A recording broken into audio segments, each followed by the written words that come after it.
नमस्कार, कैसे हैं आप लोग। दोस्तों, आज हम लोग एक बहुत ही महत्वपूर्ण विषय पर बातचीत करने वाले हैं और यह विषय जुड़ा हुआ है आपकी सिविल सेवा परीक्षा की तैयारी के संदर्भ में।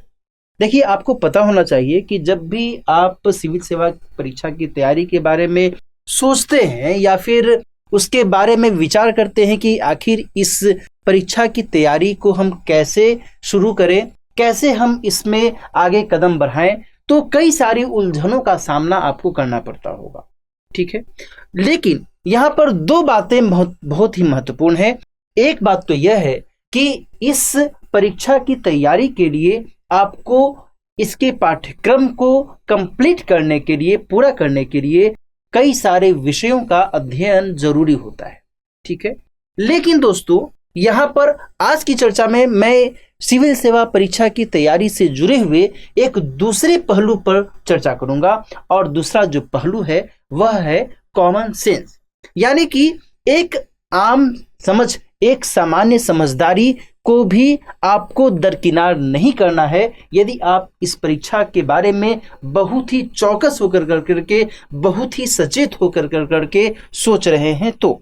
ठीक है, तो आइए आज हम इस विषय को थोड़ा विस्तार से समझते हैं कि आखिर क्यों कॉमन सेंस को लेकर करके यह जो एक प्रमुख घटक के तौर पर उभरता है वह क्यों जरूरी है आपके लिए, आपकी तैयारी के संदर्भ में उसकी क्या उपयोगिता है, क्या इसका महत्व है। लेकिन सबसे पहले जब हम चर्चा की शुरुआत करें तो पहली बात यहां पर ध्यान रखने की आवश्यकता है कि आखिर सिविल सेवा परीक्षा में क्या डिमांड रहती है ना। क्या है सिविल सेवा परीक्षा की मांग, है ना, क्या डिमांड करती है।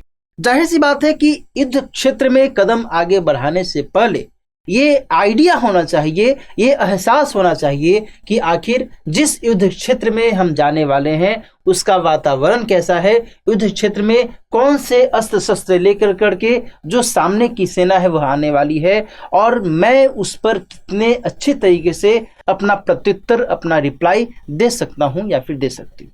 ठीक है, तो यहां पर जो प्रश्न उठता है वह यह है कि आखिर इस परीक्षा की मांग क्या है। देखो, इस परीक्षा की मांग यह है दोस्तों कि आप में एक सामान्य समझ की आवश्यकता होनी चाहिए। सामान्य समझ, जिसको हम सामान्य तौर पर कॉमन सेंस के अंतर्गत लेकर करके चल सकते हैं। दूसरी महत्वपूर्ण बात यह है कि इसमें डिमांड यह भी रहती है कि भाई आप में जानकारी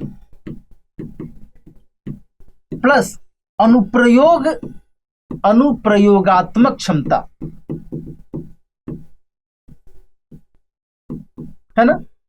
आखिर कई सारे विषयों का अध्ययन क्यों जरूरी होता है, कई सारे विषयों का अध्ययन आप क्यों करते हैं, क्योंकि जब आप सिविल सेवा के क्षेत्र में आगे अधिकारी के तौर पर चयनित होते हैं तो फिर आपको अलग अलग क्षेत्रों में अलग अलग विषयों से साक्षात्कार होना पड़ता है और ऐसे में इसके माध्यम से आप यदि तैयारी करते हैं, आपकी जानकारी किसी भी विषय में मोटे तौर पर सही है। मैं ये नहीं कहूँगा कि किसी भी विषय में आप पारंगत हों, लेकिन उतनी तो जानकारी हो ही ताकि आप चीज़ों को हैंडल कर सके, यानी कि एक बेसिक नॉलेज तो होनी ही चाहिए, है ना। तो जानकारी के साथ साथ में अनुप्रयोगात्मक क्षमता को भी महत्व दिया जाता है कि आप उसको अप्लाई कैसे करें। इसीलिए सिविल सेवा परीक्षा में हाल के समय में जो प्रश्न पूछे जाते रहे हैं, जीएस के पेपर 1 में, 2 में, 3 में, 4 में, किसी भी पेपर में बात करें, इनफैक्ट वैकल्पिक विषयों में भी और निबंध जैसे विषयों में भी अनुप्रयोगात्मक क्षमता को महत्व देते हुए कई सारे सवाल पूछे जाते रहे हैं। तो इसी कारण से यहाँ पर यह भी एक बहुत बड़ी डिमांड के तौर पर यहाँ पर निकलकर सामने आता है। और तीसरी जो मांग है वह यह है कि आप में लगनशीलता, है ना, और धैर्य है या नहीं है। बात समझ में आ रही है, क्योंकि धैर्य की जरूरत होती है। जब तक आप पेशेंस के साथ में आप लगातार मेहनत नहीं करते हैं तब तक आपको रिजल्ट नहीं मिलता है। आप सभी को पता होना चाहिए कि जो यह परीक्षा है यह 3 चरणों की परीक्षा है ना। और इन 3 चरणों में किस चरण में क्या स्थिति रहेगी यह किसी को नहीं पता होता है। तो ऐसे में इस लिहाज से जो यह फैक्टर है, यह फैक्टर आपके लिए बहुत ही उपयोगी हो सकता है। यदि आप इसको फॉलो करते हैं तो निश्चित तौर पर आप सही दिशा में सकारात्मक ऊर्जा के साथ आगे बढ़ सकते हैं। ठीक है, ये 2-3 ऐसे महत्वपूर्ण पक्ष हैं जिसके आधार पर सिविल सेवा परीक्षा की यदि आप तैयारी करते हैं तो निश्चित तौर पर इसका एक शुभ संकेत या फिर कहें इसका एक सकारात्मक परिणाम निकल करके सामने आ सकता है। लेकिन आज की चर्चा में विशेषकर जो मैंने आपको पहले भी हिंट किया कि आज हम लोग बात करने वाले हैं कॉमन सेंस के संदर्भ में कि आखिर कॉमन सेंस को लेकर करके हमें किस तरीके से इस परीक्षा को देखने की जरूरत है। लेकिन फिर वही बात कि किताबी कीड़ा, किताब पढ़ना कितना जरूरी है ना, किताबी ज्ञान या फिर किताबी कीड़ा के संदर्भ में जो एक पक्ष है वह भी आपको समझना जरूरी है। जब आप इस पक्ष को समझ लेंगे तो फिर कॉमन सेंस वाले पक्ष पर जब हम बातचीत करेंगे तो उसे भी आप सही तरीके से आकलित कर सकते हैं। देखो, ध्यान रखना कि जीएस के कोर्स में या फिर जीएस के स्तर पर जो भी विषय पढ़ाई जाते हैं वो विषय निश्चित तौर पर आपके लिए महत्वपूर्ण है, बहुत उपयोगी है। जो भी आप पढ़ रहे हैं, जहां से भी आप पढ़ रहे हैं, वह आपके लिए इतना अधिक इंपॉर्टेंट है कि यदि आपने उसमें से कुछ भी छोड़ा तो हो सकता है कि उससे संबंधित यदि सवाल परीक्षा में आ जाए तो आप उसका उत्तर न दे सके। ठीक है, तो जो पाठ्यक्रम है ना, पाठ्यक्रम की पूर्णता जरूरी है ना, यह तो बहुत ही जरूरी है। ठीक है, लेकिन इसका जो दूसरा पक्ष है वो ये भी है कि केवल हम किताब में जो जानकारियां दी गई हैं, जो हमें पढ़ाया गया है, हम उस तक एकदम कंप्लीटली कंसंट्रेटेड न रहें, बल्कि उसको हम अप्लाई करने पर भी बल दें। इसलिए मैंने पहले कहा कि अनुप्रयोगात्मक समझ भी आपको होना चाहिए, है ना। अनुप्रयोगात्मक समझ यदि आप में नहीं है तो हो सकता है कि आप इसका सही तरीके से इस्तेमाल न कर पाए और परीक्षा में आपका सवाल गलत हो जाए, क्योंकि सवाल को समझना तो आप ही को है। परीक्षा में तो आप ही अपीयर हो रहे हैं, एग्जामिनेशन हॉल में आप ही को आंसर लिखना है ना। शिक्षक या फिर आपके जो अन्य मित्र हैं वो तो वहां पर आपकी कोई सहायता नहीं करेंगे, वहां पर आपका जो मस्तिष्क है वही केवल आपको सहयोग करेगा।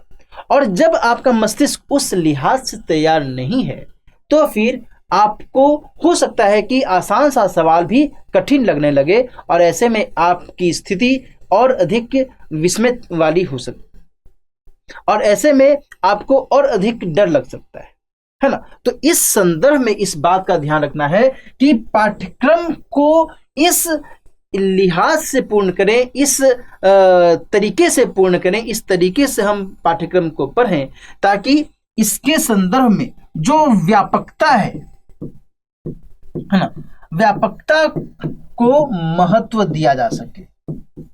ठीक है, जब हम किसी भी विषय को देखें, चाहे आप अर्थव्यवस्था को देखें, विज्ञान प्रौद्योगिकी को देखें, पर्यावरण पारिस्थितिकी, अंतर्राष्ट्रीय संबंध, राज्य व्यवस्था, इतिहास, भूगोल, कोई भी विषय देख लें, वहां पर जो पाठ्यक्रम में बातें कही गई हैं उसको आप समझिए, उसको आप ब्रॉड वे में समझिए कि उसमें और क्या क्या चीजें निहित हैं और क्या क्या चीजें निहित हो सकती हैं।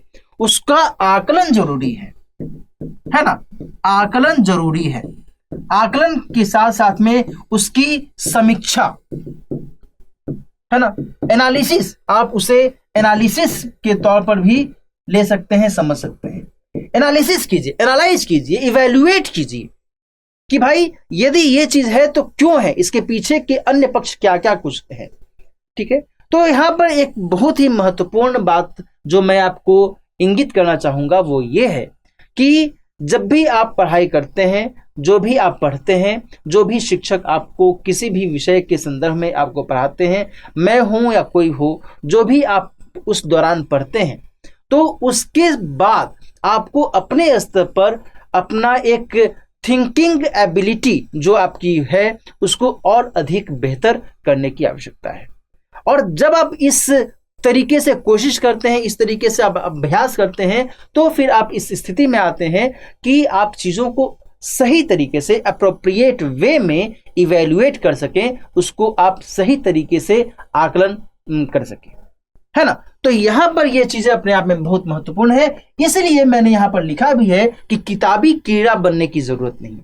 ऐसा नहीं है कि हम दिन भर सुबह से लेकर शाम तक हम किताबों में ही घुसे रहे, है ना। जो किताब में बात कही गई है, जो नोट्स है, बस केवल हम उसी में अपने जीवन को उसी में हम केवल समेट करके रखते। क्योंकि कई बार सवाल ऐसे भी पूछे जाते हैं जो कि किताबी ज्ञान से साथ साथ उसका एप्लीकेशन, उसका जो अप्लाइड फैक्टर है वह भी महत्वपूर्ण हो जाता है कि नहीं। तो इस लिहाज से इन बातों का ध्यान रखने की आवश्यकता है। यदि आप सिविल सेवा की तैयारी कर रहे हैं तो ये जो एक फॉर्मूला है, यह जो एक महत्वपूर्ण पक्ष है, ये आपके लिए बहुत ही उपयोगी है, ठीक है। अच्छा, अब हम फिर आगे बात करें कि भाई कॉमन सेंस के संदर्भ में क्या हमें समझने की आवश्यकता है। देखो यहां पर मैंने लिखा है कि कॉमन सेंस तैयारी के साथ भी और सफलता के बाद भी जरूरी है, ठीक है। कॉमन सेंस एक ऐसा पक्ष है आपकी तैयारी के संदर्भ में जो कि केवल तैयारी के दौरान ही नहीं, बल्कि जब आप सफल हो जाते हैं, जब आप सिविल सेवक बन जाते हैं और किसी क्षेत्र में आप अधिकारी के तौर पर नियुक्त होते हैं, तो उस दौरान भी आपको इसकी उपयोगिता समझ में आती है ना। और इसी लिहाज से इसका अपने आप में बहुत ही बड़ा रोल हो जाता है। देखो ध्यान रखना कि जब आप तैयारी कर रहे होते हैं तो फिर आपको कई सारे विषयों में कई सारे पक्षों के बारे में जानना होता है, समझना होता है, ठीक है।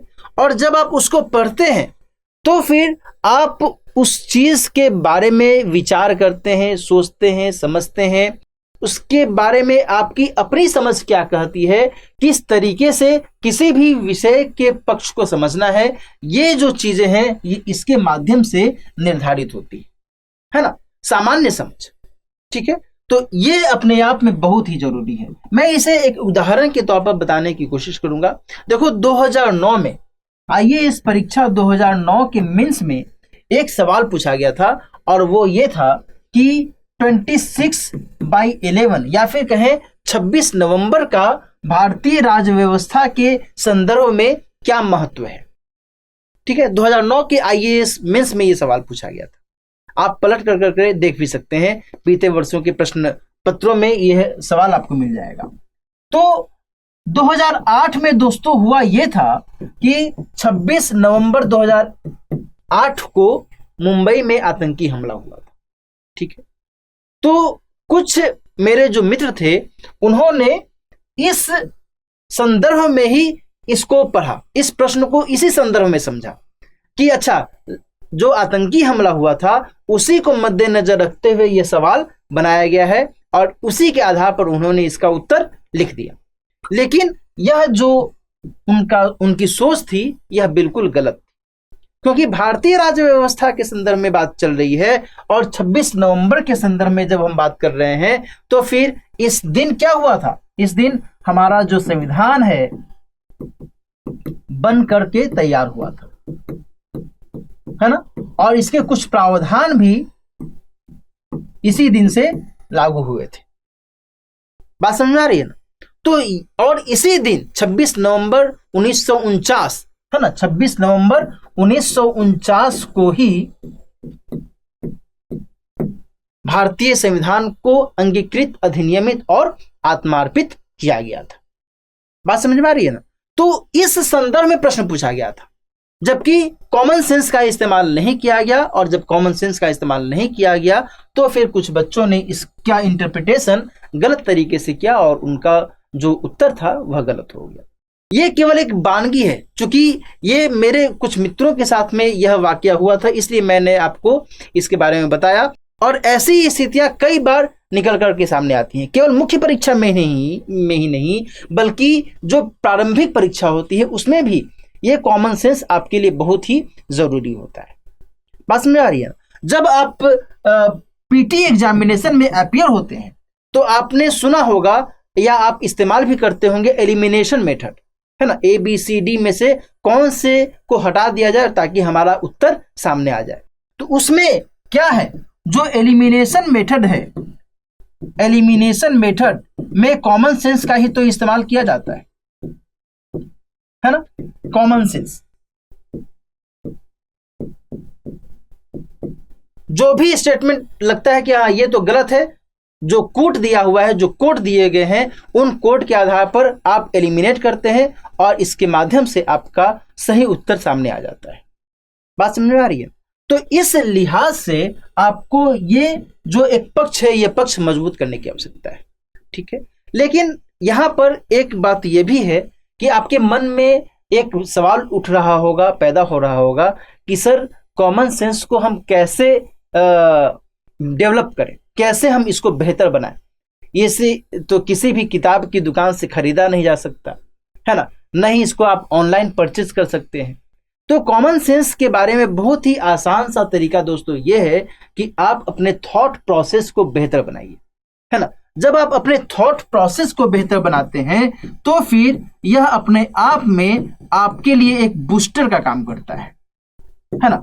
और यह जो बूस्टर है, यह बूस्टर आपके कॉमन सेंस को बेहतर बनाता है और उसका आप इस्तेमाल कभी भी कर सकते हैं, कहीं भी कर सकते हैं।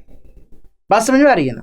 जब आप ज्यादा चीजों को व्यापक तरीके से देखते हैं, उस पर इंस्टेंटली क्या स्टैंड लेना चाहिए उस तरीके से सोचते हैं, तो फिर ये चीजें आप में डेवलप होते चली जाती है। आप ध्यान रखिए कि आप एक अधिकारी बनने वाले हैं, है ना। आप आज एक विद्यार्थी हैं, लेकिन कल को आप जब अधिकारी बनते हैं तो कई सारे निर्णय इंस्टेंटली आपको लेने पड़ते हैं, है ना। कोई भी मान लो घटना घटती है, वहां पर आपसे पूछा जाएगा कि सर इसमें अब हम क्या करें, तो वहां पर आपको प्रैक्टिकली सोचना होगा, व्यवहारिक स्तर पर सोचना होगा और इंस्टेंटली आपको अपने कॉमन सेंस के आधार पर, अपने अनुभव के आधार पर, आपकी अपनी समझ के आधार पर आपको निर्णय लेना होगा। और वह निर्णय आपके लिए बहुत ही महत्वपूर्ण हो जाता है। यदि वो उस निर्णय में थोड़ा सा भी ऊंच नीच हुआ तो फिर आपको दिक्कत हो सकती है। बात समझ में आ रही है? तो इसी लिहाज से यहां पर जो कॉमन सेंस है, यह अपने आप में बहुत ही महत्वपूर्ण रोल निभा सकता है, निभाता है, ठीक है। इसलिए मैंने यहां पर लिखा भी है कि तैयारी के साथ भी और सफलता के बाद भी इसकी बहुत बड़ी भूमिका हो जाती है। बात समझ आ रही है? तो आज की चर्चा में हमने कॉमन सेंस के संदर्भ में जो जानकारियां साझा की, ये जानकारियां निश्चित तौर पर आपके लिए, आपकी परीक्षा की तैयारी के लिए उपयोगी हो सकती है। यदि आप सिविल सेवा परीक्षा की तैयारी कर रहे हैं, सिविल सेवा परीक्षा की तैयारी के बारे में सोच रहे हैं, 2024 या फिर 2025 के लिए आप तैयारी कर रहे हैं, तो निश्चित तौर पर इस तरीके से यदि आप अपने थॉट प्रोसेस को बेहतर बनाते हैं, उसको और स्ट्रांग करते हैं, तो फिर उसका फायदा आपको हर स्तर पर देखने को मिल सकता है। पीटी परीक्षा में भी, मुख्य परीक्षा में भी और साक्षात्कार में भी। क्योंकि साक्षात्कार में तो भाई आमने सामने होता है ना। जो साक्षात्कार में जो इंटरव्यू बोर्ड है वो आपसे कई सारे सवाल पूछता है ना। और उसमें कुछ ऐसे भी सवाल पूछते हैं जो कि अप्लाइड प्रकृति को होते हैं, है ना, जो कि अनुप्रयोगात्मक प्रकृति को होते हैं। और उसमें आपसे यही जानने की कोशिश की जाती है कि आखिर आपकी जो समझ है, आपका कॉमन सेंस किस तरीके से काम कर रहा है, आप किस तरीके से चीजों को देखते हैं, किस तरीके से आपका दृष्टिकोण वहां पर काम करता है, ठीक है। तो इस लिहाज से यह जो विषय है, यह जो पक्ष है आपके लिए बहुत ही महत्वपूर्ण है। इसको आप यदि आत्मसात करते हैं, इसका आप यदि सही तरीके से इस्तेमाल करते हैं, तो फिर यह आपके लिए फायदेमंद हो सकता है। और मैं ये भी कहूंगा कि यह एक दिन में डेवलप नहीं हो सकता है, एक दिन में आप इस पर पारंगत हासिल नहीं कर सकते हैं। इसके लिए आपको निश्चित तौर पर, नियमित तौर पर आपको इसका अभ्यास करना होगा। और पढ़ाई के स्तर पर, किसी भी व्यक्ति के साथ बातचीत के दौरान, व्यवहार के स्तर पर भी आप इसका इस्तेमाल कर सकते हैं, ठीक है। तो आज की चर्चा हम लोग यहीं पर समाप्त करते हैं। लेकिन यहां पर जो एक बहुत ही महत्वपूर्ण सूचना है वह यह भी है कि 11 मार्च से study IQ IAS Hindi foundation batch का जो दूसरा बैच है यह शुरू होने वाला है। शाम में 6 बजे से इसकी शुरुआत होने जा रही है। यदि आप इस बैच में अभी तक एडमिशन नहीं लिए हैं तो जल्दी से इस बैच में एडमिशन लीजिए, क्योंकि यह जो बैच है कंप्लीट 13 महीने का कोर्स कंप्लीट करता है, जिसमें GS के प्री और मेंस दोनों को कवर किया गया है ना। और इसमें जितने भी विषय हैं जो कि यूपीएससी के पाठ्यक्रम में शामिल हैं, उन सभी विषयों को इसमें शामिल किया गया है। और इस लिहाज से यह जो फाउंडेशन कोर्स है आपके लिए बहुत ही महत्वपूर्ण साबित हो सकता है। इसका नाम ही है फाउंडेशन कोर्स, यानी कि इसमें शून्य से लेकर करके जो भी अपेक्षित जानकारियां हैं, जो भी अपेक्षित पाठ्यक्रम है, उसको इसमें पूरा करवाया जाएगा। और यदि आप इसमें एडमिशन लेना चाहते हैं तो दिलीप लाइव कोड का इस्तेमाल करना न भूलें। इस कोड का इस्तेमाल करते ही आपको यह जो कोर्स है मात्र ₹18,999 में अवेलेबल हो सकेगा। और इस कोर्स में एडमिशन लेके आप आगे अपनी तैयारी को और बेहतर कर सकते हैं। ठीक है, तो मिलते हैं किसी और प्रोग्राम में किसी और महत्वपूर्ण टॉपिक के साथ। तब तक अपना ख्याल रखिए और कॉमन सेंस का इस्तेमाल कीजिए। All the best. हिंदी में यूपीएससी की तैयारी से संबंधित प्रोग्राम्स को देखने के लिए सब्सक्राइब करें स्टडी IQ IAS हिंदी।